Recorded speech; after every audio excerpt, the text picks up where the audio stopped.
Hello friends and welcome to the Exams Made Simple. So we are back again with the Hindu Complete Analysis for 28th of January 2025. तो 28 जनवरी 2025 का the Hindu newspaper analysis देखेंगे. We'll start from the back of the newspaper because the most of the news articles are from there only. So we'll start from there. तो सबसे पहली news जो की है, Trump's focus on American greatness puts spotlight on little known panel. Now this is very important news from the American point of view, but it is important news from the international relations as well. तो जैसा कि America में क्या हुआ है Donald Trump के आने के बाद, he has ordered naming of north America tallest peak. याद रखिएगा, दिस इज इंपॉर्टेंट कि नॉर्थ अमेरिका का जो टॉलेस्ट पीक था उसका रीनेम किया जा रहा है, and it is to be changed from Denali back to Mount McKinley. तो अभी तक इसका जो नाम जो अभी नाम है प्रेजेंटली वो है Denali. Remember this name, DENALI. Mount Denali is the tallest peak of north America. North America का टॉलेस्ट पीक है. Now it is being changed again to Mount McKinley. The new name is Mount McKinley, who was the nation's 25th president. ठीक है, he was the 25th president of America, William McKinley, and on his name only this has been renamed. So I hope you got clarity regarding that as well. तो अब पहली बात तो ये कि ये रिपब्लिकन, ऑब्वियसली बात है, he was a Republican president. In order to remember him, the Mount McKinley is being proposed. Mount Denali was the earlier name, North America's tallest peak. Please note down these 3 point, these are the only points which are important. ठीक है ना. Actually यहाँ पे जो board important है, जो panel news में आया है, द लिटिल नोन पैनल, जिसके लिए लिखा गया है the term is for US board on geographic names. याद रखिएगा, there is a US board on geographic names, US board on geographic names. So that is the name of the panel, and it is a little known panel because इसका existence तो 1890 से है, but आपने पहली बार सुना होगा. So this shows how little known this is, because it has been in existence since 1890, but we are hearing it for the first time in 2025. So that is the first reason why it is little known. I hope you got clarity regarding that as well. ठीक है ना. And यहाँ पे कुछ अलग अलग presidents के नाम लिखे हैं, बट वो अपने लिए इंपॉर्टेंट नहीं है. इंपॉर्टेंट चीज जो थी वो मैंने आपको बता दी. Mount Denali to Mount McKinley, North America tallest peak, and Mount McKinley is based upon the name of 25th President William McKinley. I hope you got clarity regarding that news article. Second जो news है that is regarding the Nordic leaders. अब देखो यहाँ पे जो term use हुआ है Nordic, तो हमारा कर्तव्य बनता है कि मैं आपको नॉर्डिक कंट्रीज के बारे में बता दूं. देखो, there are 2 group of countries जो कि बहुत इंटरचेंजेबली यूज होती हैं. एक है नॉर्डिक कंट्रीज और दूसरा है स्कैंडिनेवियन कंट्रीज. ठीक है ना. Make sure you remember this. There is a term Nordic countries and Scandinavian countries, they are use interchangeably. Now in this news article I will tell you about the difference. जो Nordic countries हैं, the Nordic refers to a broader cultural and geographical region. याद रखिएगा, Nordic जो है ज्यादा broad है, Scandinavian थोड़ा narrower है. नॉर्डिक में जो कंट्रीज आती हैं उसमें आपका मेनली आती है Denmark, Norway, Sweden, Finland, Iceland. These are the countries, Denmark, Norway, Sweden, Finland and Iceland. And then कुछ आपकी ऑटोनॉमस रीजन्स आते हैं. There are autonomous regions include your Greenland, यानी कि डेनमार्क का हिस्सा जो ग्रीनलैंड है. Faroe island, Faroe island is also of Denmark. Then Aland island, this is also from Finland. ठीक है ना. तो याद रखिए 3 ऑटोनॉमस टेरिटरीज भी हैं. Greenland from Denmark, Faroe island from Denmark and Aland island from Finland. ठीक है. Let me show you the map of this. जैसा कि आप देख पा रहे होंगे, ये Norway, Sweden, Finland and Denmark. अब ये केवल अगर हम 4 की बात करेंगे, these 4 they will be Scandinavian.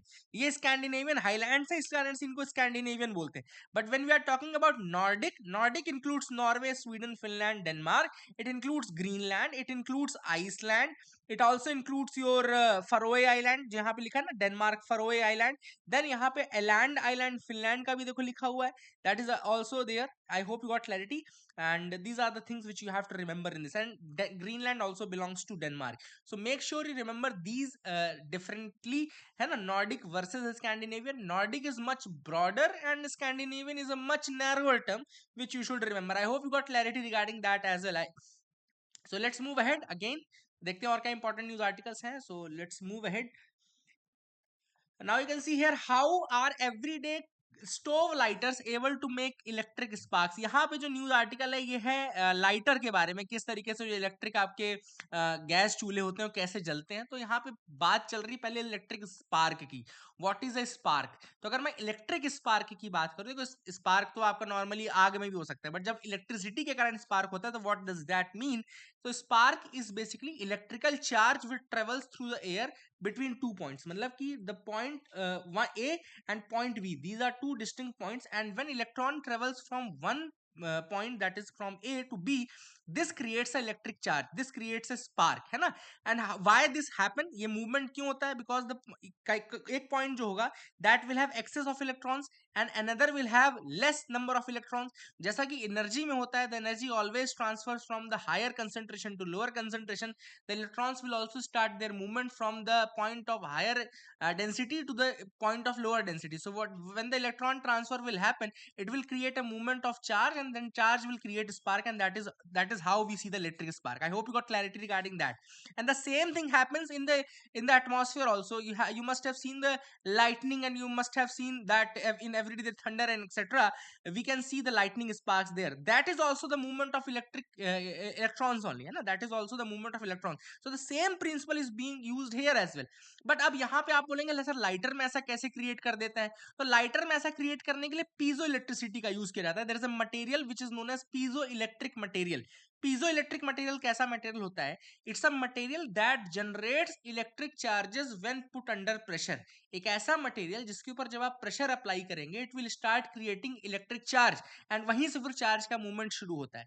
तो that is how the piezo electric is used. And in the lighter case also piezo electricity is being used. वहां पे उसके अंदर एक स्पेशल टाइप का पीजो इलेक्ट्रिक मटेरियल यूज होता है. सो जब आप हिट करते हैं, आपने देखा होगा जब आप लाइटर दबाएंगे तो वो it is creates the hitting sound. वो hitting sound actually for the pressure generation होता है. जैसे ही वो प्रेशर जनरेट करता है, it will start producing the charges because of the piezoelectricity, and the charge movement will take place, and that will create electrical spark. और जब वो गैस जो आपने जो ब्यूटेन गैस सिलेंडर में भरी हुई है, जब आप उसको ऑन करेंगे तो it will come into contact of that, and the gas will light up the entire जो भी आपको चूल्हा वूल्हा लगा हुआ है. So I hope you got clarity how this works. Now let's move to the next news item. The next news is regarding the Guillain-Barré syndrome. So the news is regarding Guillain-Barré syndrome. अभी recently Kerala में पुणे में बहुत सारे cases आए हैं of the Guillain-Barré syndrome. तो क्या है ये Guillain-Barré syndrome? तो ये एक ऑटो इम्यून डिसऑर्डर है. Remember that it is an auto immune disorder, क्योंकि जब भी यूपीएससी आपसे क्वेश्चन पूछेगा, they will give you this as a statement one only, it is a auto immune disease. Auto immune मतलब कि जब आपका इम्यूनिटी सिस्टम खुद आपका दुश्मन बन जाए. व्हाट हैपेंस इज दैट, बड़ा बड़ा बड़ा सिंपल सा प्रिंसिपल है. आपका इम्यूनिटी सिस्टम 24 घंटे आपके अंदर अलग अलग एंटी जो भी एंटीबॉडी एजेंट्स हैं उनसे लड़ता रहता है ना. व्हाट हैपेंस इज जो भी फॉरेन मटेरियल्स है उससे आपकी बॉडी लड़ती रहती है. इम्यूनिटी सिस्टम क्या होता है, इम्यूनिटी सिस्टम कई बार लड़ते लड़ते इतना ज्यादा उस काम में वो हो जाती है कि कई बार वो आपकी बॉडी के अंदर जो जो हेल्दी सेल्स हैं उनको भी डिस्ट्रॉय करना शुरू कर देती है because of that. And this is a disorder, है ना. ऐसा होना नहीं चाहिए. So that therefore this is a disorder. इसी को ऑटो इम्यून डिसऑर्डर बोलते हैं. मतलब your immunity system becomes your own enemy. आपका खुद का जो इम्यूनिटी सिस्टम है वो आपको दुश्मन बन जाता है. And that is how it works. Guillain Barre syndrome में भी गिलियन-बैरी सिंड्रोम का exact cause is still unknown, but ये ट्रिगर होता है कुछ इन्फेक्शन से. वो इन्फेक्शन आपका वायरल भी हो सकता है, वो इन्फेक्शन आपका बैक्टीरियल भी हो सकता है. ठीक है ना. जैसे एग्जांपल लिखा है वायरल इन्फेक्शन का कि जब भी एप्स्टीन बार वायरस होता है या फिर इन्फ्लुएंजा वायरस जब अटैक करता है उसके बाद गिलियन-बैरी हो जाता है. कई बार बैक्टीरियल इन्फेक्शन यानी कि जैसे कैंपिलोबैक्टर जेजूनी नाम आपने सुना होगा. कैंपिलोबैक्टर जेजूनी जो कि फूड बॉर्न इलनेस से रिलेटेड एक बैक्टीरिया है. Whenever that affects your body उसके बाद भी आपको गिलियन-बैरी सिंड्रोम हो जाता है. अब गिलियन-बैरी सिंड्रोम में क्या होता है, गिलियन-बैरी सिंड्रोम में आपका जो पेरिफेरल नर्वस सिस्टम है, नर्वस सिस्टम का जो कनेक्शन है ब्रेन और स्पाइनल कॉर्ड के माध्यम से, वहां पे वीकनेस आती है जिस कारण से इन्फ्लेमेशन आता है, नर्व डैमेज हो सकता है और आपके अंदर वीकनेस पैरालिसिस टाइप की चीजें. जब पैरालिटिक अटैक अचानक से होता है ना, कई बार देखा होगा कई बार बैक्टीरियल और वायरल डिसीज के बाद पैरालिसिस अटैक आ जाता है. So that is actually a sort of Guillain Barre syndrome only, है ना. I hope you got clarity. अगली जो न्यूज थी हम डिस्कस नहीं करेंगे, लेकिन इसमें आया कि गौमूत्र में क्या वाकई एंटी इन्फेक्टिव प्रॉपर्टीज होती कि नहीं होती, but what ever I can read in from this की नहीं होती है. ऐसा कोई रिसर्च नहीं बताता है कि कोई उसमें अलग से प्रॉपर्टीज होती हैं, और अगर उसमें होती हैं तो गधे के यूनियन में भी होता है ऐसी एंटीबॉडीज. तो that you can read on your own. This is not relevant for your exam point of view. हाँ, पान के ठेले में आपको डिस्कशन करना है तो उसके लिए बहुत इंपॉर्टेंट है, तो वो आप पढ़ लीजिएगा अपने हिसाब से. ठीक है. Let's move to the next article which we are going to discuss, the union budget as a turning point for climate action.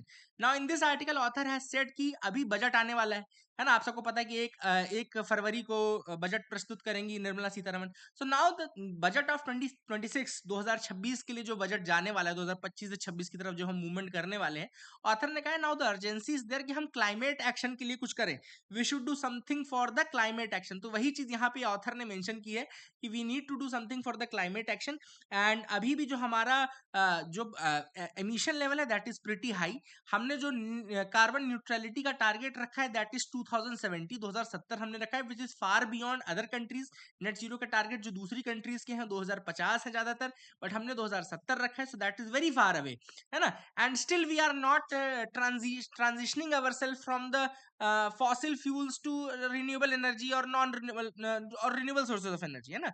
इसके अलावा पीएम सूर्य घर मुफ्त बिजली योजना के बारे में ऑथर ने बोला कि this needs a comprehensive review, कि हम जो सोलार एनर्जी और इन सबको घर घर तक पहुंचाना चाहते हैं वो कितना ऑन पेपर की जगह ऑन फील्ड कितना इंप्लीमेंट हो पाया है ना। ऑन पेपर ही बस तो नहीं रह गया है, so that is also we need to check. And इन सब के लिए लगेगा ऑब्वियसली बात है पैसा, तो ऑथर ने वही कहा है कि we need to create a climate action fund of our own. हमको इस्टेब्लिश करना चाहिए climate action fund of our own. This can be one of the suggestions which you can write, और आप लोग जब मेंस का आंसर लिखेंगे ना तब भी आप इसको यूज कर सकते हैं, ठीक है ना। The same has been used in Japan. Japan में ग्रीन ट्रांसफॉर्मेशन फंड नाम का एक फंड बनाया गया है। ग्रीन ट्रांसफॉर्मेशन फंड में जो वल्नरेबल एक्सपोर्ट सेक्टर्स हैं वहां पर उनके लिए कुछ मैकेनिज्म किया गया है कि वो उस पैसे का यूज कर सकते हैं for creating projects which are related to renewable energy and all. तो वैसा ही हमको कुछ क्लाइमेट एक्शन फंड के रूप में बनाना चाहिए। And the budget must accelerates India's transition to a circular economy. तो यहाँ पे ऑथर ने कहा है सर्कुलर इकोनॉमी की तरफ हमको थोड़ा ट्रांजिशन करना चाहिए। अब देखो सर्कुलर इकोनॉमी क्या होती है। सर्कुलर इकोनॉमी आप सबको पता होगा कि मींस आपने यहाँ पे कुछ प्रोड्यूस किया, आपका ये सर्कल कंप्लीट होना चाहिए। मतलब प्रोड्यूस किया, फिर वो चीज यूज हुई, वो चीज वेस्ट में कन्वर्ट हुई, नाउ अगेन वेस्ट से आपको उसको रिसाइकल और ये सब करके दोबारा यूज करना है, दोबारा उसको प्रोडक्ट बनाना है। तो रिसाइकल वाली जो इकोनॉमी है, use of multiple sector, use of recycling, use of reuse है ना, रिड्यूस रीयूज एंड रिसाइकल, जो ट्रिपल आर 3R जो चलते हैं, RRR ऑफ इकोलॉजी एनवायरमेंट जिसको मैं बोलता हूँ, तो RRR ऑफ इकोलॉजी एनवायरमेंट बहुत इंपॉर्टेंट है, वो चीज में ट्रांजिशन होना चाहिए, है ना। That should not be mayor a slogan word, that should be in practice, है ना। इसके लिए प्राइम मिनिस्टर मोदी ने लाइफस्टाइल जो आपका बोला था ना कि लाइफस्टाइल में चेंज आपको करना पड़ेगा। You have to reduce, you have to reuse, you have to recycle the things and then they you can use. And we need to strengthen our climate resilience as well. तो climate resilience को strong करने की बात यहाँ पे author ने की है। तो ये 4 points I hope you will remember, ये बहुत इंपॉर्टेंट पॉइंट्स हैं, इनको आप याद रखिएगा, कुछ इंपॉर्टेंट है ही। तो लेट्स सी आगे देखें और क्या होता है। अगली जो न्यूज है वो है तीस्ता रिवर के regarding. So there is a Teesta के बारे में आपको थोड़े से फैक्ट्स बता दूं कि तीस्ता का जो ओरिजिन होता है that is in the eastern Himalayas. Teesta का ओरिजिन ईस्टर्न हिमालयाज में होता है, तिब्बतन प्लेट्यू में। और यहाँ इसमें मेन एक लेक है, सो लामो लेक है। सो लामो lake in the state of Sikkim, वहां से इसका ओरिजिन होता है। सो लामो lake in the state of Sikkim, और वहां से ओरिजिन करती है। सिक्किम से फिर ये ट्रेवल करती है to the Darjeeling hills in West Bengal, इसके बाद इंटर करती है बांग्लादेश में, और फाइनली ये मर्ज हो जाती है ब्रह्मपुत्र रिवर के साथ, ठीक है ना। This merges with the Brahmaputra river. Length इसकी अप्रोक्सीमेटली 4 से 14 किलोमीटर की। एंड तीस्ता आपको याद रखना है कि it's a dispute also. Teesta river चूंकि अपना अपना जो कोर्स ऑफ फ्लो है वो चेंज करती रहती है, and that is the reason why देखो अब इंडिया और बांग्लादेश के बीच में बॉर्डर है तीस्ता रिवर का, ठीक है ना। अब तीस्ता अगर अपना फ्लो चेंज करेगी तो बॉर्डर चेंज हो जाएगा, ऑब्वियस सी बात है। अगर ये थोड़ा बांग्लादेश की साइड बढ़ेगी तो इंडिया का बॉर्डर खिंच जाएगा, अगर इंडिया की तरफ बहेगी तो इंडिया का बॉर्डर घट जाएगा। तो इसलिए यहाँ पे कई बार डिस्प्यूट भी रहता है। शेख हसीना ने भी कई बार इसको डिस्कस किया था with the Indian counter parts and all, but अब तो शेख हसीना को वहां से भगा ही दिया गया है। तो लेट्स सी कि आगे ये कैसा रंग लेता है, but still this was a dispute between India and Bangladesh, तो ये भी आपको याद रखना है। जैसे काली रिवर का अपन को याद रखते हैं ना कि नेपाल के साथ डिस्प्यूट चल रहा है ना, वैसे अपने को तीस्ता का भी याद रखना है। वैसे अपने को जो अलग अलग डिस्प्यूट्स हैं वो तो उन पे एक विशेष नजर रखनी चाहिए। तो make sure you remember this. इसका ओरिजिन मैंने आपको बता दिया सिक्किम में है, फाइनली ये बांग्लादेश में जाती है, उसके पहले ये वेस्ट बंगाल दार्जिलिंग हिल्स से भी निकलती है, तो ये भी आपको याद रखना है। और बहुत सारे डैम्स हैं जो यहाँ पे बने हुए हैं, तो वो सारी चीज आपको छोड़ना है, वो इतना इंपॉर्टेंट नहीं है। आगे मूव करते हैं, देखते हैं कुछ होगा, अगर न्यूज आर्टिकल है तो हम डिस्कस करेंगे। So I hope that is it for the day. Keep loving us, keep sharing us, thank you and have a nice day.